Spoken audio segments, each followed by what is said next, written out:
अशा प्रकारचे किळसवानं वक्तव्य अनिल परब सारख्या जबाबदार आमदाराला शोभणारं नव्हतं आणि शेवटी छत्रपती शिवाजी महाराज, छत्रपती संभाजी महाराज यांच्यावर प्रेम करणारा महाराष्ट्र आणि हिंदुस्थान आहे आणि छत्रपती संभाजी महाराजांच्या पायाच्या नखाची सर सुद्धा धुळीची तुलना सुद्धा या ठिकाणी अनिल परबची होऊ शकत नाही आणि म्हणून तमाम छत्रपती संभाजी महाराजांवर प्रेम करणारे सारे शिवभक्त,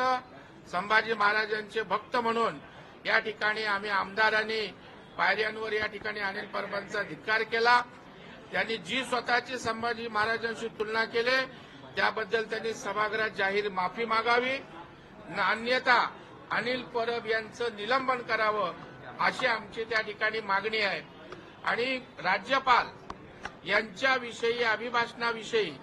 जे काही वक्तव्य केलं तेही असंसदीय आहे,